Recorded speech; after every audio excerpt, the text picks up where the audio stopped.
निर्णय ले रही। आप जिला अध्यक्ष को टिकट दिए थे गोमिया से। नहीं, देखिए जिला अध्यक्ष महोदय ने स्वयं हमसे टेलीफोन करके कहा कि देखिए इस बार के लिए हम तैयार नहीं हैं, चूंकि 4 नामों का प्रस्ताव आया कि इन चारों में से अंतिम मोहर लगाना है। तो जिला अध्यक्ष महोदय विश्वसनीय हैं और लोकसभा के चुनाव में काफ़ी उन्होंने मेहनत किया था, लेकिन जैसे उनके नाम की घोषणा हुई उन्होंने स्वयं हमें टेलीफोन किया था। हालांकि अब वो अगर करते हैं तो कोई बात नहीं, उनका फिर भी आदर है, वो हमारे बड़े भाई के स्वरूप हैं। उन्होंने कहा कि नहीं, अभी मेरी तैयारी नहीं है। तो फिर सबकी डिमांड यही थी कि गोमिया सीट आपका विनिंग सीट है, इस सीट पे किसी ऐसे प्रत्याशी को लाइए जो झारखंड के चर्चित चेहरा हो। तो अगर आज झारखंड के चर्चित चेहरों की बात करें तो उसमें जयराम महतो आते हैं, मोतीलाल जी आते हैं, देवेंद्र जी आते हैं, वे लोग चुनाव लड़ रहे हैं। रिजवान जी आते हैं, वे भी चुनाव में लड़ रहे हैं। मनोज जी आते हैं, वे भी चुनाव में पार्टिसिपेट कर चुके हैं। ऐसे में केवल पूजा कुमारी महतो जो एक फीमेल कैंडिडेट हैं वही बच रही थी। तो फिर उन्हें हम लोगों ने रायशुमारी करते हुए, लोगों की फीडबैक को लेते हुए गोमिया विधानसभा भेजने का कार्य। बेरमो एक चर्चित विधानसभा है और बेरमो से चुनाव लड़के आप पूरे राज्य में और देश में क्या संदेश देना चाह रहे हैं? देखिए, पूरे राज्य में और पूरे देश में यही संदेश देना चाहते हैं कि झारखंड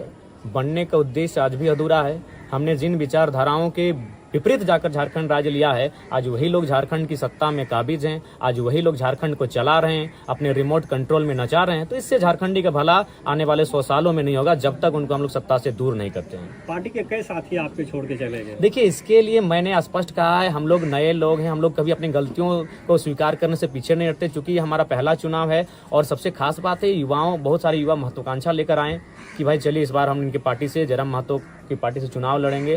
तो हम लोगों ने एक आवेदन की प्रक्रिया को पालन किया था, जिसमें 20-25 लोगों ने आवेदन दिया, जिस कारण से जब उनका आवेदन पड़ा तो उन्होंने अपना एक ग्रुप बना लिया, फिर उन्होंने बार्गेनिंग का कार्य किया। तो ऐसे हुआ है, लेकिन मुझे पूर्ण विश्वास है अपनी जनता पर। जिस जनता ने मुझे लोकसभा के चुनाव में बिना सिंबल के 8.5 लाख वोट दिया था, जो कि भारत और झारखंड की हिस्ट्री में पहली बार ऐसा हुआ है, उस जनता से मुझे आज भी विश्वास है, बल्कि विधानसभा के चुनाव में इससे बेहतर और हमें आशीर्वाद। जयराम दा, आपका अपना विधानसभा टुंडी विधानसभा क्षेत्र है, उस विधानसभा क्षेत्र को आप छोड़े क्यों? देखिए, सबसे पहला बात, मैं जब लोकसभा का चुनाव लड़ रहा था तो मेरा डिमांड धनबाद लोकसभा लड़ने का था, लेकिन मैंने कहा कि नहीं, मैं पहला चुनाव अपने घर से लड़ूंगा। गिरिडीह मेरा लोकसभा है, तो पहला चुनाव मैं अपने घर से लड़ चुका हूं।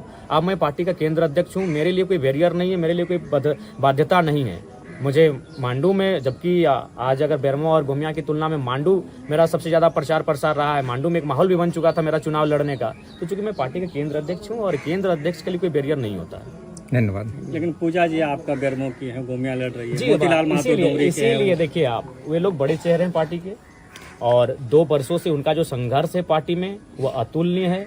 आप ऐसे चेहरों को, ऐसे संघर्षशील साथियों को नकार नहीं सकते हैं। और इसीलिए पूजा जी का नाम बाद में अनाउंसमेंट होने का कारण यही था कि वो बेरमो से थी, उनको गोमिया लड़ाना था। लेकिन जब हमारे प्रत्याशी की घोषणा हुई और खुद उन लोगों ने कहा कि यहाँ कोई बेहतर चेहरा दीजिए जिनको राज्य जानता हो, राज्य उससे परिचित हो, तो फिर हम लोग पूजा जी की ओर गए। भाषा आंदोलन में साथ रहे वो भी आपके खिलाफ चुनाव मैदान में सुन रहे उनको हैं। शुभकामनाएं, आए जोर आजमाएं। धन्यवाद। जीत की अग्रिम बधाई है जयराम दा।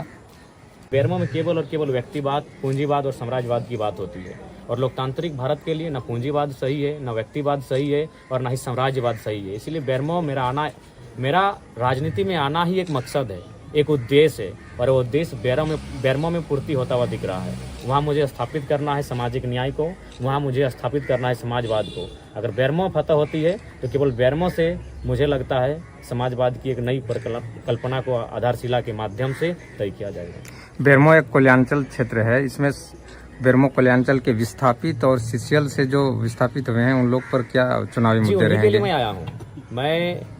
मेरी लड़ाई विस्थापितों के लिए है।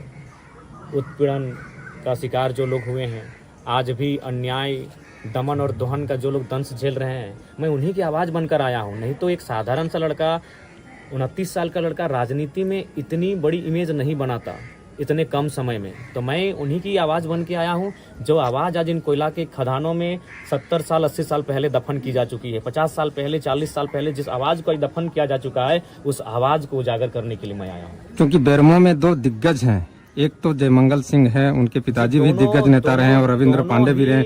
दोनों के बीच आप कहाँ पाते हैं अपने आप को? दोनों ही साम्राज्यवाद के प्रतीक हैं। और मैं आज बेरमो की जनता को स्पष्ट कहूंगा यदि आपने सच में, आपके पूर्वजों ने झारखंड राज्य लिया है और आप गर्व करते हैं अपने झारखंडी के इतिहास पे, तो आप जयराम महतो को वोट दीजिए या ना दीजिए, नोटा को दे दीजिए, लेकिन अनूप सिंह और रविंद्र पांडे बिल्कुल नहीं फिट बैठते हैं, क्योंकि उन्हीं के विचार के खिलाफ हमने झारखंड राज्य लिया था। और आज उन्हीं को अगर हम लोग अपने सत्ता की चाबी देंगे तो झारखंडी होने का और ना होने का कोई अर्थ ही नहीं निकलता है। क्योंकि आप 2 विधानसभा से लड़ रहे हैं, डुमरी और बेरमो से भी, तो अगर दोनों जगह से आप जीतते हैं तो किस विधानसभा को प्राथमिकता देते हैं? संगठन तय करेगी, हमारे संगठन के भविष्य को आधार को मानकर तय करेगी।